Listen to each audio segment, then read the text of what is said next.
Well, hello, everyone. I'm Beth English. I'm here with Sergio Gomez. And today we are going to talk about how to consistently grow as artists. And so today we're going to share some personal stories about how we grew as artists. And hopefully that will give you some inspiration that you need today to take your art career and grow it to the fullest extent that you wish to see it grow.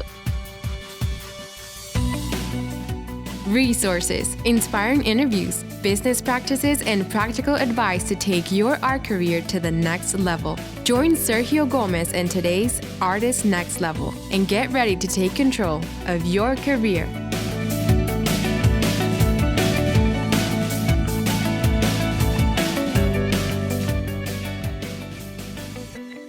That being said, hello, Sergio. How are you today? Hi, Beth. Good to see you as usual. Doing very good. Looking forward to talking about, this conversation of growing, right? I think that's something as artists we aspire to, hopefully, to continue growing. And there's many ways we can do it. So super excited to share with our friends and to share with you.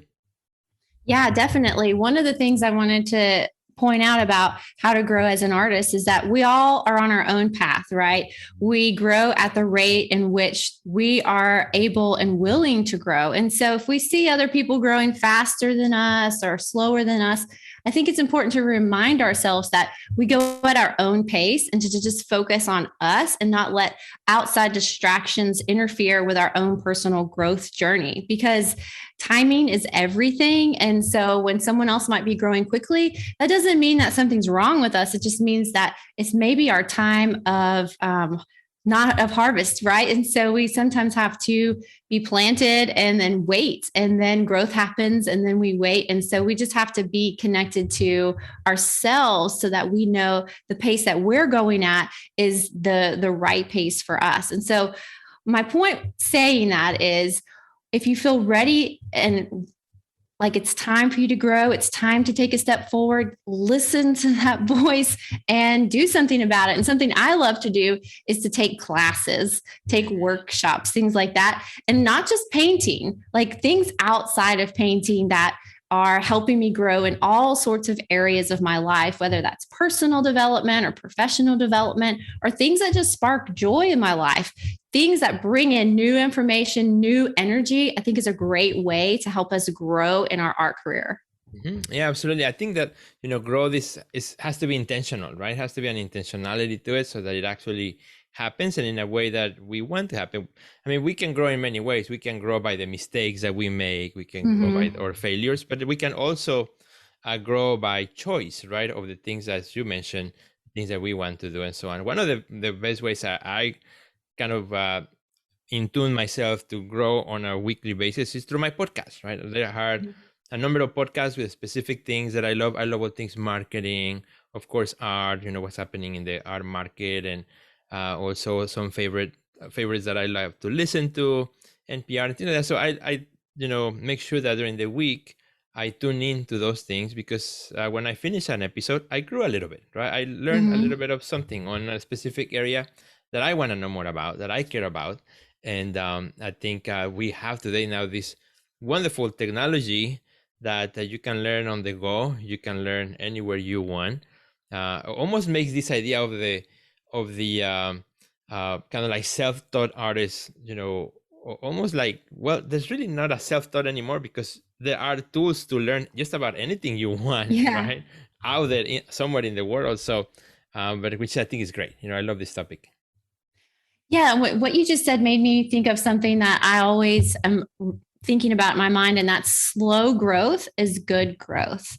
And I think when I was a new artist, I thought there was this romantic fantasy of like, oh, one day it's just going to like, boom, happen, right? And everything is going to be great. But no, it's not the case. Over the years, it's always been slow, incremental growth over time. And that has been what has sustained me all of these years. And one of the best things that I think that I do is do things that empower my voice as an artist. So like for instance, I took stand-up comedy classes and then I started doing stand-up comedy. And what that did is it grew this sort of fierce confidence within me that came through in all areas of my life. And so things like that, that strengthen your voice, that give you confidence, I think that those are really important activities that you can do that are going to come through in your artwork. So, have you taken any classes before that have helped you kind of like regain your voice or reclaim it or express it in new ways?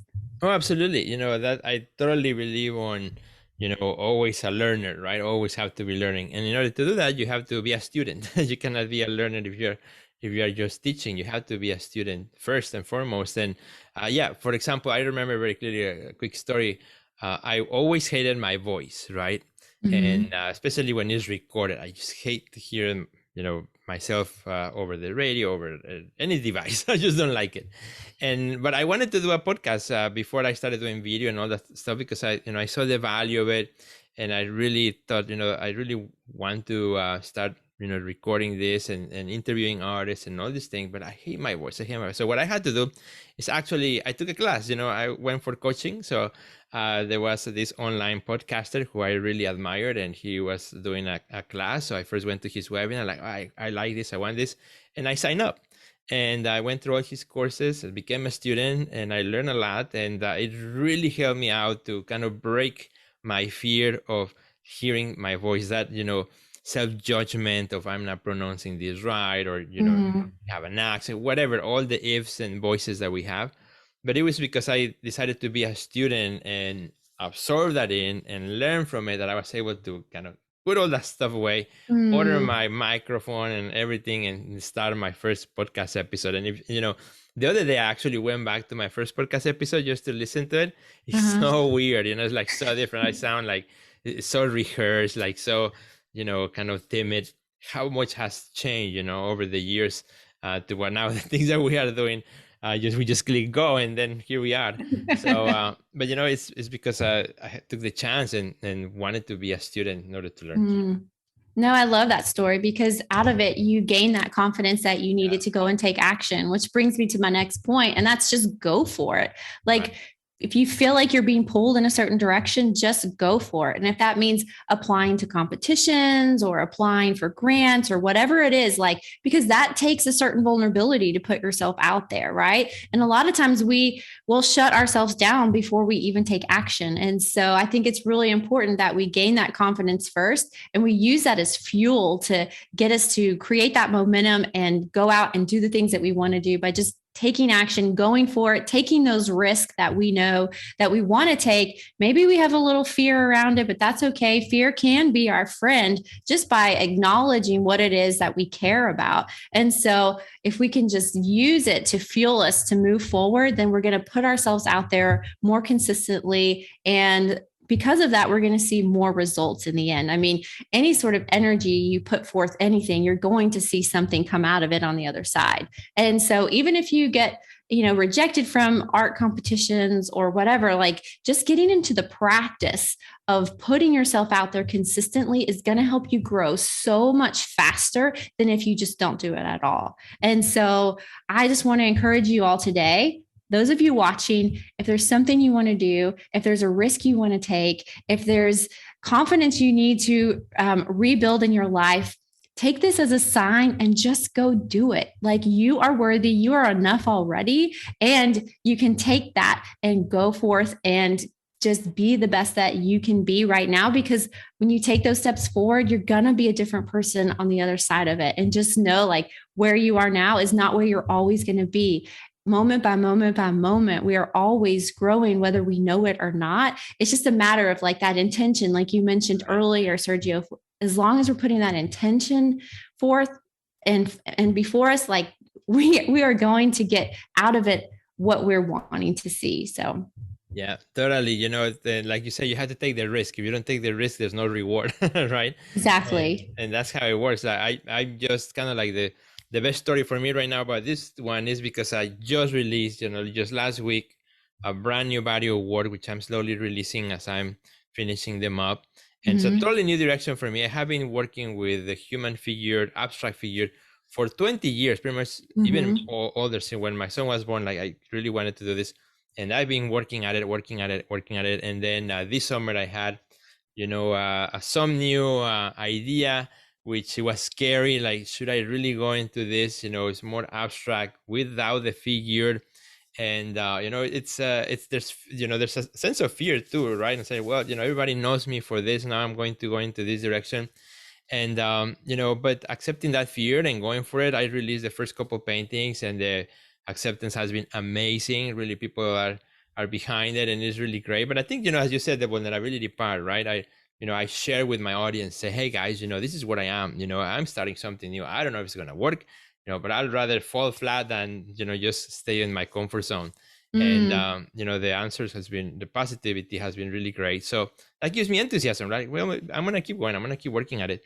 And but yeah, it's just every day walking in the studio, as I was kind of going into this new direction, and it still happens, still kind of like it's at the same time is the fuel that keeps me going back to, I say, I'm gonna do it, even though if it's risky, even though if it's gonna take some time. But this is the only way you can grow. When you kind of stay on your zone, then that's all you'll do, and you'll be great at it too. But for those of us who like the challenge of things, of the new, that's our fuel.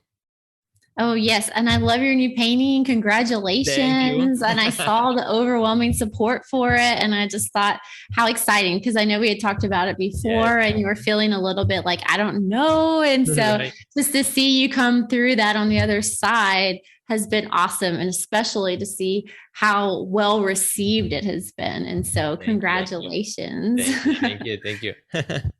Well, one way that you can grow today is I'm launching a workshop series about the secrets of healing through creativity. And so for those of you out there who are watching, who are really interested in using your artwork to channel your emotions, to learn how to release emotions and actually heal some parts of you and release that energy through the process of art making, I would love to invite you to join my workshop series. It's going to be over the next few weeks. So there's 3 classes coming up, and I would love for you to be there. And you can see the links for that in my bio. And also another thing that I'm doing, I'm pushing myself to grow, is I've started an art competition here in Nashville, Tennessee, and it's open to everyone, and there's no fee to join the art competition. So that's really exciting. That's awesome. Yeah, definitely. And it's all about channeling your emotions. And so if those of you out there who use art to channel your emotions, to share a story, to create a larger dialogue or a bigger picture around your work and the things that you care about, your mission, I would love it if you would apply to the art competition. And you can also find those links in my bio, but it's at createandfeel.com, because it's always about creating the work, feeling the work, and using the process of creating and art making to release and just express what's within us. For me, finding my voice has always been something that has been a challenge, but once I learned how to do it and nurture it, like, it's one of the most healthiest things I have found for myself, not just in the art making process, but just in my life.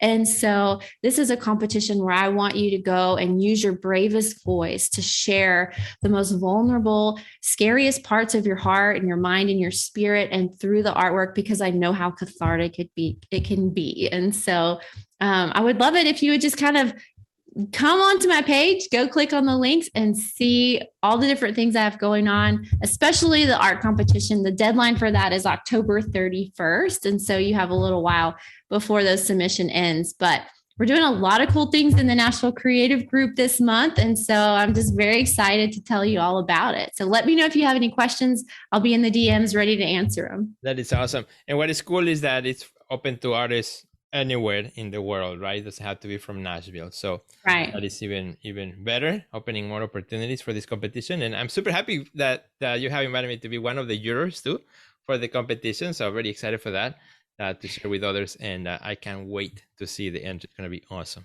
Yes, very exciting. What kind of friends go to sign up for that? What's the web address for it?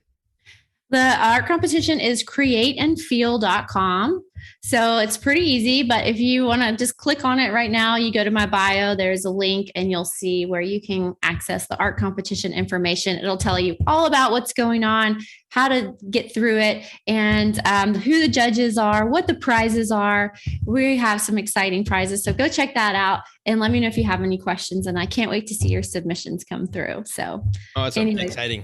This has been such a fun talk. I feel like we have grown just in the last 10 minutes. Absolutely. Just by sharing personal stories. And that's really what art is sharing and expressing parts of who we are. So we'd love to connect with you. Sergio, where can our friends go so that they can see more of your new art series? Yeah, so for this episode, I'm going to send everybody to just one place to go to see my stuff. Go to my Instagram, Sergio Gomez Art. That's all you need to do. Go there.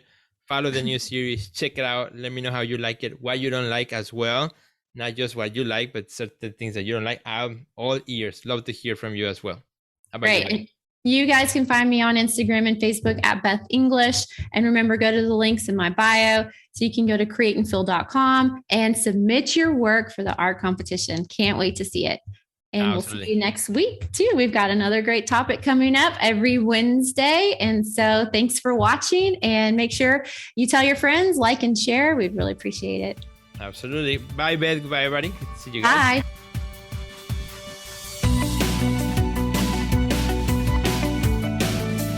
Check out our website at www.theartistnextlevel.com, where you will find our podcast library, learn about our upcoming webinars, find resources relevant to your career, and much more. Thanks for listening to today's podcast, and we'll see you at the next level.